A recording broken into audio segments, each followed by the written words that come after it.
The last few episodes of this series have felt somewhat safe. Maybe that's just because of the comments, or maybe it's just because I'm being a little too nice. But today we probably have some of the most bizarre, idiotic, mind-blowing comments that are going to leave you possibly angry and maybe even a little frustrated. But if you are new here, this is a series where we go over some of the interesting opinions involving one of the most anticipated games of the year, Red Dead Redemption 2. But before we dive into the madness of these comments, I do want to mention, in case you missed it, I currently have a giveaway for Red Dead Redemption 2 going. I'll be giving away some copies of the game. All you have to do is check the link in the description to enter and be an active subscriber. Nonetheless, gang, let's jump right into it with our first comment actually coming from Facebook from somebody named Chris, and this was sent in from one of you guys to me on Twitter. But what Chris says is that he can argue that Watch Dogs 2 had a better open world sandbox, as does Horizon Zero Dawn, any Fallout games, Skyrim, Oblivion, The Witcher, Mass Effect, Borderlands, Assassin's Creed, the list goes on. What Rockstar does is they make a huge map, they don't fill it with content outside of the story and a few side missions.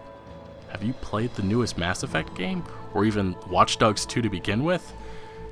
I can't take this serious. I mean, it's funny because I think maybe last week I was saying something similar about Ubisoft games, but never have I heard somebody say Rockstar Games makes empty open worlds. But honestly, every day here on the internet I see something new. But let's look at the bland open world of Red Dead Redemption, because it only has what? Treasure hunting, skinning and hunting animals, gambling, duels, gang hideouts, bounties, night watch, robberies, NPC interactions, and what, so much more. But yeah, you're right, Chris, an empty open world with just the main missions. Now, to be completely honest, Chris did list off some great games like Horizon Zero Dawn, The Witcher, Borderlands, Bethesda properties. For the most part, yeah, they're great titles and great franchises. But when you bring in Assassin's Creed, Watch Dogs 2, Mass Effect, nope, it's time to stop. I can't take this conversation serious anymore. I mean, they're decent games, but when you rack up what Grand Theft Auto, Red Dead Redemption, Bully, Manhunt, and a lot of other Rockstar properties against it, it doesn't compete.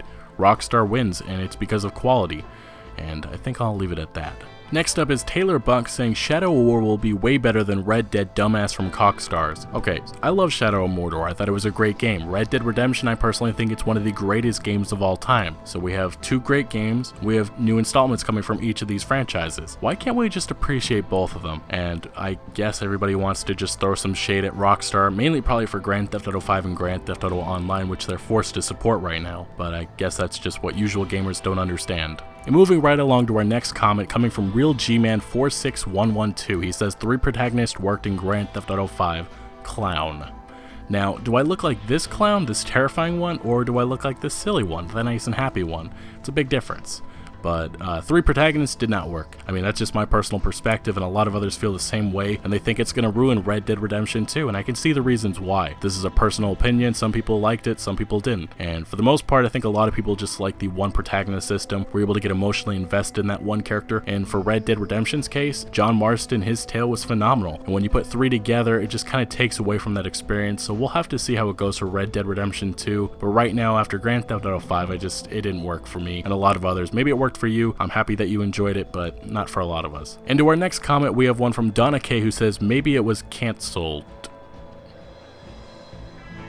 Yeah, no. And next we have Manny Fraker saying, so the blank that made this video really just wants to play a game about how racist the white man was in the 19th century. Go play a BioWare game, blank. So all I said was I want an authentic game, not to shy away from what was really happening during this time. Within Red Dead Redemption, we already experienced some of that, but this guy for some reason makes the assumption I want white people to be seen as racist. No. I just wish for this era to be portrayed how it was. This is a rated M game, not a rated G episode of Dora the fucking Explorer.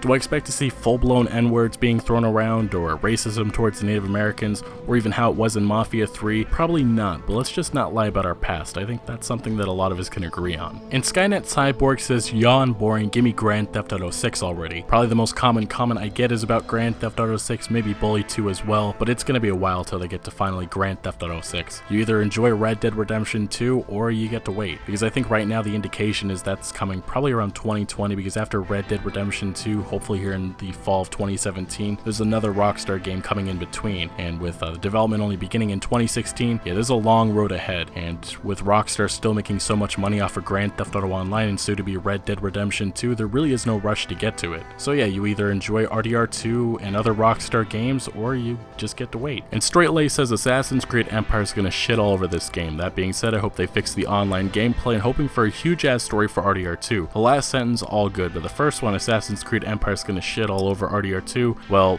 a lot of people once again overestimating Ubisoft games. To be honest, I think it'll be another 7 or 8 out of 10. It just seems to be how it goes at E3 or beforehand. They'll release a trailer, people are going to go insane, the gameplay reveal is going to be amazing, and then when the game comes out, it'll be mediocre. It just seems to be the track record that's going for Ubisoft. I love their previous games like Far Cry 3, Assassin's Creed 2, Revelations, Brotherhood, but after that, it's all been downhill. And I'm sharing the same opinion I think I did in the last episode, but I feel like I have to get repetitive with this because people just don't get it through their heads that Ubisoft, they're just not the same company that they once were. And Harry Stallone says, I am so blanking tired of waiting. I have nothing to play anymore that I enjoy. I just want RDR2, The Last of Us 2, and God of War. OMG, hurry up. Well, I hear you there. It's been 6 months since we heard some news. Rockstar's marketing team, I don't know who they are. Maybe one person runs it, but they do a really bad job. That's the one thing I really don't like about Rockstar is their marketing, and I feel like something has to be coming in the next couple weeks, and hopefully that'll be our next trailer and get us hyped for this fall. And Ed Hemming says, honestly, waiting for information is like crapping a razor blade, painfully slow. I would ask how you know that, but I feel like that's something I don't want to ask, but the wait is horrible. That's just a very weird way of putting it. Now down to our last comment of the day coming from National Storm. He says, if they made RDR2's online like Grand Theft Auto 5, then I hope they don't end up adding weird crap to please 12-year-olds again. Yeah, like rainbow or neon horses. Something I hope we don't see, I really do. I don't know what they're going to do for microtransactions in RDR2, which is something that they'll have. I mean, it's going to be the future of Rockstar games because it makes a lot of money, and seeing what they're going to do is going to be very interesting. I just really hope we don't see unrealistic stuff as well. But anyway, gang, thank you for watching. Make sure to smack that like button if you did enjoy this video, and leave a comment with your opinions on how some of the people feel about RDR2. Also, make sure to consider subscribing, as I'm one of your best sources for Red Dead Redemption 2 content. And remember, Outlaws to the end.